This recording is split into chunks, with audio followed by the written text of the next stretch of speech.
Hi, this is Sue from Sue's Quick and Easy. Do you like cabbage rolls, but not all the work that goes along with it? Well, then you're going to love today's show, which is cabbage roll casserole. So please join me. Thanks. Okay, so we're doing cabbage roll casserole today. And what we got in the slow cooker is one small head of cabbage cut up into pieces. And what we're going to do in my brand new skillet over here is we are going to cut this beef chub, and it says it's 3 pounds, and I want about a pound. So we're going to put about a pound of that beef chub into my handy dandy, oh, I hate this part. Always have problems. Okay. Into my handy dandy skillet. Nice and hot skillet because I pre-turned it on. And then what we're going to do next is add 12 ounces of this hot Italian ground sausage. I think the hamburger and sausage together is a really good combination.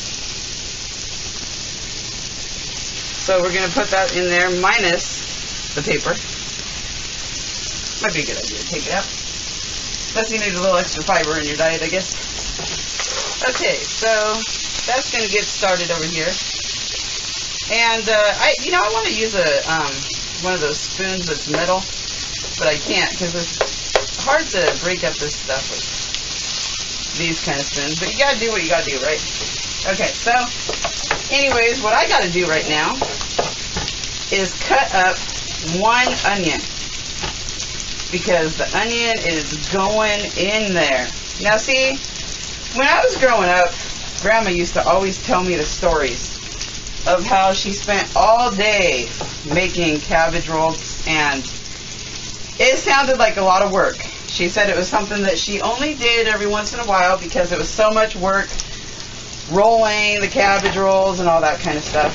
So I kind of adapted this recipe into my menu where I could have all the flavor of cabbage rolls, but just not all the work. I think it's a great idea, and it helps you to be able to enjoy cabbage rolls whenever you want without feeling so daunted by the task. And you know, when I first started making this cabbage roll casserole recipe, I tell you, we used to have it probably twice a week because it's so good. We don't have it twice a week anymore, but it's really good still. Okay, so what I'm going to do is I'm just going to get this pork and this hamburger cooked up, and then I'm going to drain the fat off of it. And then I will come back and show you the next step. So come back and join me after this is completed. Bye for now.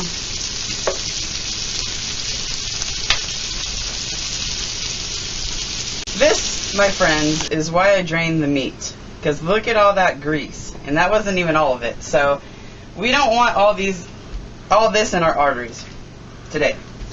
So anyways, here's the meat mixture of hamburger and sausage, and the onions are in here too. And I'm just going to put that right on top of the cabbage. Make sure you get all the good bits in there. Okay. Then what you're going to want to do is you're going to want to try to open this jar. Oh good, it opened good for me this time.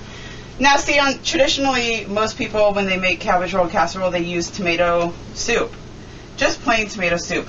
I'm not a huge fan of just tomato soup, so I always use spaghetti sauce, and this is chunky ragu tomato, garlic, and onion flavor. And I'm not going to want to use the whole thing, I don't think, because this is a really big jar. And you don't want it too soupy because once the cabbage cooks down also, it's going to have a lot of condensation in there. So I'll probably use about half of this jar. And then what you're going to want to do, or at least what we want to do, we're going to add some of this sriracha, just for a little bit of heat. Now, this is the kind of heat that's not too spicy for me. I can't stand too spicy, but A little bit of spice is good. And then you're going to want to take some mushrooms. I'm going to use the whole container of mushrooms here, which is about, I don't know, X amount of ounces. I don't know. 8 maybe. Who knows? Anyways, we like mushrooms in this house. So we're going to just use the whole frickin' frack. I just say frickin' frack because it sounded good at the time. Okay, so, and you can always do this according to your taste. What you might like in your spaghetti, or, you know, even though this isn't spaghetti, but still, you know, same idea. And what I like to do with mine, I love the fresh garlic. We love garlic in this house too, or at least I do. I've never really asked the husband because he has an opinion, but it just don't matter to me. So, do you like garlic, honey? Yes, I do, babe. Okay, so we're gonna cut off this bad bit of the garlic. Don't want that. And I'm gonna put about, I guess, 5 of these cloves of garlic smashed and put into the crock pot. I hate the garlic smashing and process, but you gotta get messy. And I wanted to give you a little tip as well. This garlic's gone bad on me, so I guess I'm not gonna have as much garlic in here. So anyways, I wanted to give you guys a little bit of a tip as well. Instead of buying a head of cabbage, you can always buy the bags of shredded cabbage that you can buy for coleslaw and stuff if you don't want to do the work. But I figured I might as well do some work in the kitchen. Can't be completely lazy, but you know, if you would like to have even more of a shortcut than this lovely recipe, you could always buy that.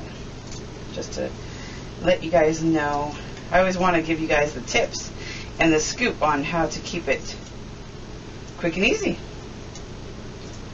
So anyways, there is my garlic in here.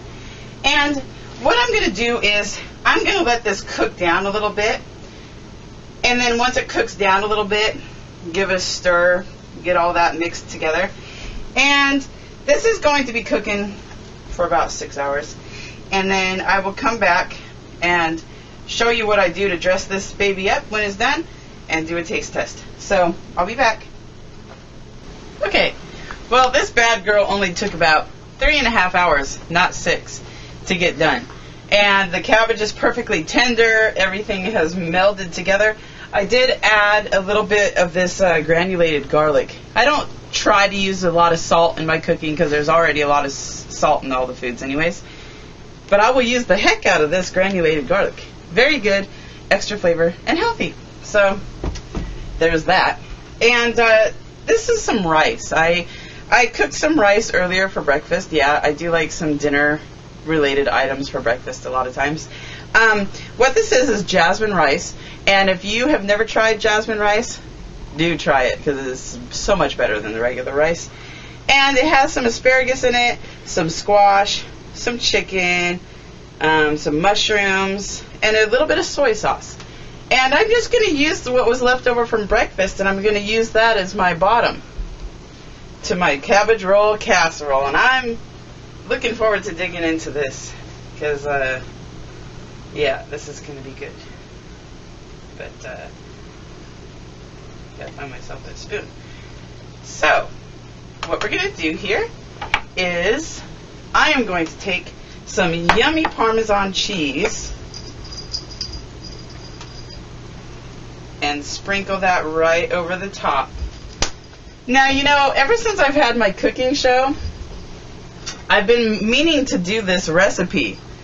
And I just, you know, I haven't done it yet. So I'm really excited about tonight's episode because this is like one of the things that I really wanted to do when I first started my cooking show, and I'm finally doing it.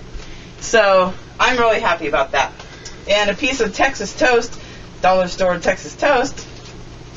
And let's just give this bad boy a try, shall we? Or bad girl, as I called it. This is really, really hot. It's just out of the crock. So I don't want to burn myself. So let's give this thing a taste.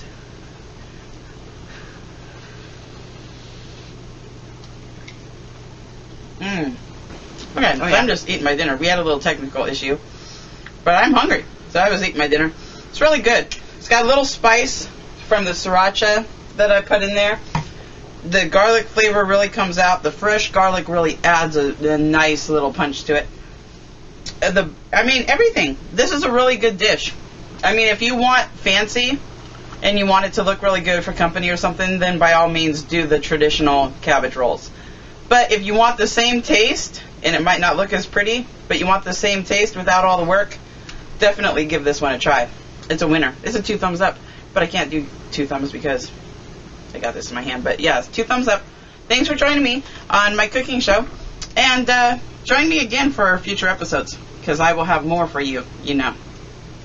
So, alright, having a good night. Get in the kitchen, rustle up some pots and pans, and get to cooking. Bye-bye.